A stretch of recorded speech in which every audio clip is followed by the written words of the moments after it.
Last व्हिडिओमध्ये सांगितल्याप्रमाणे अपर्णाच्या वाढदिवसाचा केक काही वेगळे करायचे होते. त्याच्यासाठी मी आधी हे कपकेक करून घेतले. हे कपकेक मी 2 शेडमध्ये केले होते. एक हा पिवळा आणि हा एक थोडा वेगळा शेड होता निळ्यामध्ये. तर अशा 2 प्रकारचे मी कलर्स करून घेतले. कपकेक इथे रेडी करून झाले. त्यानंतर हा तिच्या वाढदिवसाचा केक. केकचा फ्लेवर होता फालुदा, कारण तिला हा फ्लेवर आवडतो. आणि मी ही डिझाईन केली. ही मोस्टली केळवणासाठी करतात, पण मी ही तिच्या पन्नाशीसाठी केली होती.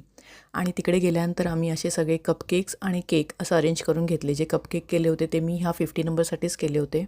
आणि फायनली तिची एंट्री झाली आणि ती एवढी सरप्राईज झाली आम्हाला बघून, की खूप मस्त वाटलं आम्हाला. पण तिच्या चेहऱ्यावरचा आनंद जो काही होता, की खरंच आम्हालाही असं वाटलं की यासाठीच केला होता हा सगळा अट्टाहास. त्यानंतर वेळ झाली सगळे तिचे गिफ्ट गोळा करण्याची. ती एक एक गिफ्ट उचलत होती आणि खूप मजा येत होती आम्हाला हे सगळं करताना. आणि आम्ही एक एक काउंट पण करत होतो. ह्या व्हिडिओ खूप लांब होईल, त्याच्यामुळे मला पूर्ण डिटेल्समध्ये व्हिडिओ करता आला नाही, पण खूप मजा आली.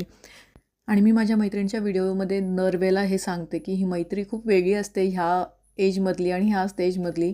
आपण आपले सगळ्या बालपणीच्या मैत्रिणी, माहेरची सगळी माणसं सोडून इकडे आलेलं असतं आणि इकडे हे जे बॉन्डिंग तयार होतं ना, हे खरंच बॉन्डिंग खूप वेगळं आहे. आणि मी खूप लकी समजते स्वतःला, की मला ह्या अशा छान छान मैत्रिणी मिळाल्या आणि इतके वर्ष आम्ही सोबत आहोत. आणि लग्नानंतरचा जो हा मैत्रिणीचा ग्रुप असतो त्याबद्दल तुमची काय प्रतिक्रिया आहे तेही मला नक्की सांगा. तुमचं मत मला कळवा.